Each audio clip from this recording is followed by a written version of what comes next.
All right, video dude, sit down, shut up. Class is in session. Today, I'm gonna teach you how to improve your audio. What's up, guys? In case you don't know me, I'm Austin with Real Estate Marketing Dude, and we're gonna talk about something incredibly important today. Probably the most important aspect of video production there is. See, a lot of you guys, when you first, come on board, you first start doing video, you're too focused on, getting the perfect image, which don't get me wrong, getting dope visuals is really important. But you know what's more important than dope visuals?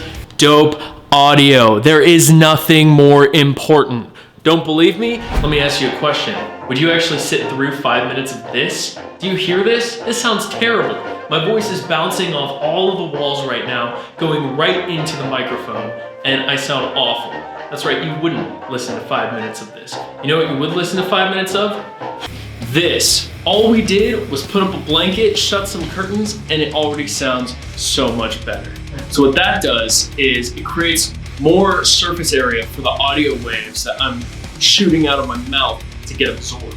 Before we did this, all the sound waves I was saying were bouncing off the glass, bouncing off the walls, bouncing off the floor, and that's gonna go right back into the microphone. It's gonna make your audio sound like shit. And this goes for any microphone. Don't think that spending $2,000 on some mic is gonna make your audio magically better. If the surrounding acoustics are terrible, I don't care how much money you spend on your mic, your audio is going to sound bad. And that goes for the inverse too. You could be shooting a video on your iPhone, but if you've got the surrounding acoustics right, your audio is gonna sound, damn, it's gonna sound so good.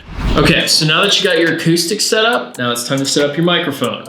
If you're one of our clients, you got one of these bad boys. This is called a lapel mic for those of you at home. Best way to set up a lapel mic, you're gonna do this. Little hang 10, chin, chest. Right here, optimal place to put your lapel mic. Most of you are actual professionals, so you'd probably be wearing a button up or a dress or something, so this totally works. If you're a slob like me, wearing a t-shirt, you can clip it to your neck. However, be sure to check your audio before you actually start recording. Dude tip, always check your microphone before you do any serious recording.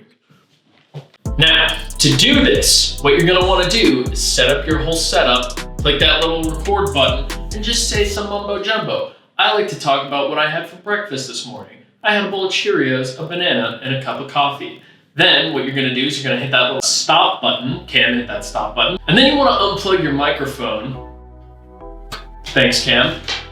And then just have a listen. Sit back and listen to the sound of your own voice. I had a bowl of Cheerios, a banana, and a cup of coffee. Damn, that is some crisp audio. But look, in case you weren't paying attention, just check your audio. Do it for me. Do it for you. Do it for your significant other. Do it for your child, born or unborn. Do it for Harambe. Do it for whatever deity you worship. Just do it! So you're probably thinking, oh no, Austin, I'm recording outside. None of that applies to me. Well, guess what? You're wrong! Imagine this is your main street right now. You think this is gonna sound good to your viewers? There's wind howling. There are cars coming back and forth, disrupting the audio. It sounds like shit. No one's gonna listen to this or watch it.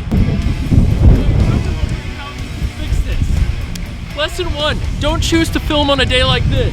Do you see the wind right now? This is the windiest day we've had in San Diego in ages. Or another tip, just don't film on a busy road like this. It's that simple. Look, I know Main Street of small town USA is really nice, but when you've got a GMC Sierra driving through your shot, look, it's just gonna ruin it, man. Just find somewhere else. Look, I get this isn't easy. You guys aren't professionals, and that's okay. It's really hard to fix outdoor audio, especially when you need to shoot on a busy street or something like that. I mean, the most that we can say is do your best to find a quieter location. Maybe, plan ahead, pick a quieter day, or you could try shooting early in the morning. Not only are you gonna get better light, but there's not gonna be as many people out, so it's not gonna be as loud, as rowdy, and you're gonna get a lot better audio that way.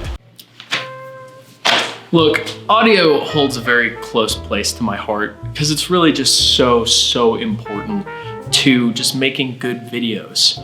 Like, you may be working so hard and you not even know this, and not a lot of people are watching, and you're thinking why? It's because of your audio. Now, if you follow these tips, your videos are gonna sound a lot better, a lot more people are gonna watch, and you're just gonna be a lot more happy. If you have any additional questions regarding audio, feel free to reach out to either me or any one of the dudes. You can drop a comment in the Facebook group.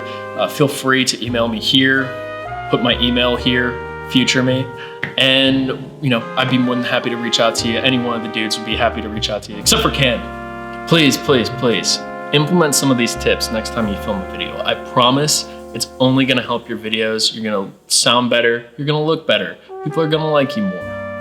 And if you like watching this video, guess what? We got another Tip Tuesday coming out next week. I don't know what it's about, but it's gonna be awesome, so make sure you watch it. Once again, thanks for watching. I'm Austin with Real Estate Marketing Dude. I'm out.